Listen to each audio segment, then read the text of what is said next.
ఉమ్మడి తూర్పుగోదావరి జిల్లాలో జగనన్న ఇళ్ల స్థలాల కోసం సేకరించిన భూములు పేదల పాలిట శాపంగా మారాయి.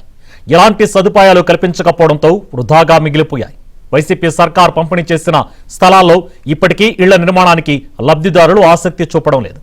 ఊరుకు దూరంగా ఎలాంటి సదుపాయాలు లేని చోట ఇళ్ల స్థలాలు కేటాయించి వైసీపీ నేతలు అధికారులు కలిసి కోట్ల రూపాయలు దోచేశారని లబ్ధిదారులు వాపోతున్నారు. అప్పులు చేసి కట్టేసాం. ప్రతి ఒక్కటి సమస్యనండి. రాత్రి అయితే దొంగల భయం. జగనన్న ఇళ్ల స్థలాల కోసం కోరుకొండ మండలం బూరుగుపూడి కాపవరంలో మునిగిపోయే 597 ఎకరాల ఆవ భూములను సేకరించారు. దీనిలో 361 ఎకరాల భూసేకరణకు 162 కోట్ల రూపాయలు చెల్లింపులు చేశారు. భూసేకరణ చట్టం నిబంధనలకు విరుద్ధంగా 82 కోట్లు అధికంగా దోచుకున్నారన్న ఆరోపణలు వినిపించాయి. ఉమ్మడి తూర్పుగోదావరి జిల్లాలో 7,344 ఎకరాల భూసేకరణలో 654 కోట్ల రూపాయల దోపిడీ జరిగిందని ఇటీవల విజిలెన్స్ నివేదిక నిగ్గు తేల్చింది.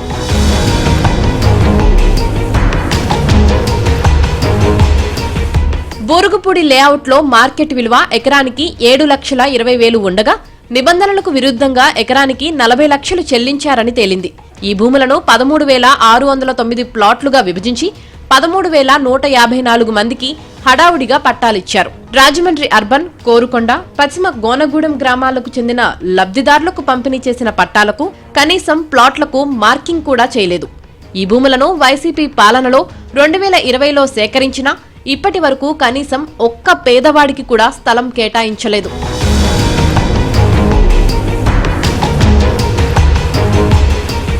ప్రస్తుతం ఈ భూములన్నీ నీట మునిగిపోయి నిరుపయోగంగా ఉన్నాయి. వాటిలో వైసీపీ సానుభూతి పరులు వ్యవసాయం చేసుకుంటున్నారు. భూముల కొనుగోలులో వైసీపీ నేతలు కోట్ల రూపాయలు దోచుకు తిన్నారని ఆవ భూముల పోరాట నాయకుడు అడపా శ్రీనివాస్ ఆరోపించారు.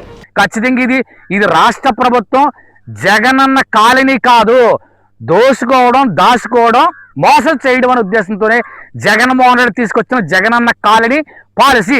ఖచ్చితంగా చంద్రబాబు నాయుడు గారు, పవన్ కళ్యాణ్ గారు, నేను ప్రజారాజ్యం కేసెస్ అడపా శ్రీనివాస్ గారు మమ్మల్ని వేడుకుంటున్నాను. ఖచ్చితంగా ఈ స్కామ్ని, దీనికి సంబంధించిన ఆధారాలన్నీ కూడా నా దగ్గర ఉన్నాయి. కావాలంటే వీళ్ళు ఏ విధంగా అవినీతి చేశారో ఆధారాలన్నీ కూడా చంద్రబాబు నాయుడు, పవన్ కళ్యాణ్ గారు మీ దగ్గర తీసుకొస్తాను. ఖచ్చితంగా వీళ్ళు ఎవరైతే అవినీతిలో పాల్గొన్నారో ఈ కలెక్టర్ గాని, జేసీలు గాని, సబ్ కలెక్టర్ గాని, ఎమ్మెల్యేలు, ఎంపీలు అందరినీ శిక్షించాలి.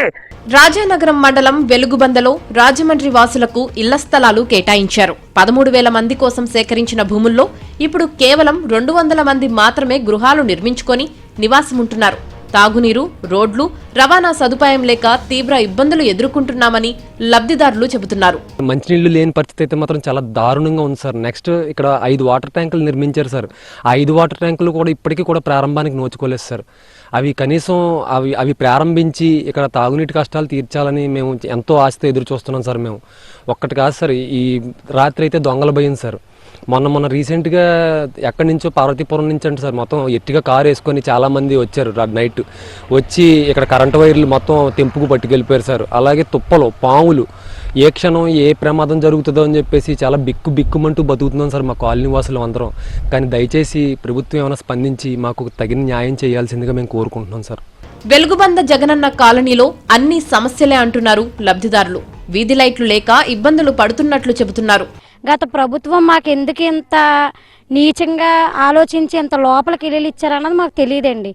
మాకు వాటర్ సదుపాయం కానీ, రోడ్లు కానీ ఏ విధమైన ఇది లేదండి. కట్టేశారండి ఇల్లులు. ఎందుకు కట్టారో తెలియదు. ఒక్కళ్ళు రారండి. ఈ 13,000 ఇల్లులు అంటున్నారండి. కానీ 200 కుటుంబాలు ఉండడం కూడా ఆగమాగం అవుతున్నాం. రాత్రి అయితే దొంగల భయం. బయటకు వెళ్తే లోపలికి వస్తామో రామో తెలియదు. అప్పులు చేసుకొని కట్టుకొని వచ్చాం, కానీ మాకైతే మాత్రం అసలు ఏది కూడా ఆధారం లేకుండా పోయిందండి. ఇక్కడ ఇల్లు ఒక్కటి అద్దె కట్టకుండా ఉంటున్నామని, కానీ ప్రతి ఒక్కటి సమస్యనండి. వాటర్ సమస్య, రోడ్లు సమస్య, కరెంటుకి కూడా ఇబ్బందే, విపరీతమైన దొంగతనాలు. చాలా ఇబ్బంది అయితే పడుతున్నామండి. కానీ అప్పులు చేసి కట్టేసాం, మళ్ళీ మేము వెనక్కి రాజమండ్రి వెళ్ళడానికి కూడా అక్కడ లేదు. అక్కడ వేలకు వేలు అద్దెలు కట్టుకోలేక ఇక్కడికి వచ్చి మేము కాపురాలు ఉంటున్నామే కానీ కనీసం బయటికి వెళ్ళడానికి కూడా మాకు అవకాశం లేని పరిస్థితిలో మేము ఉన్నామండి. ఇక్కడ కొంచెం మా కాలనీ వైపు ఒక దృష్టి ఉంచి మా కాలనీకి ఒక పేరు పెట్టి ఏదైనా కొంచెం ముందుకి జరిగితే చాలా బాగుంటుందని ప్రభుత్వాన్ని మేము కోరుకుంటున్నామండి. 5 ఏళ్లు గడిచినా ఇప్పటి వరకు జగనన్న కాలనీలో చాలా మంది ఇల్లు నిర్మించుకోలేదు.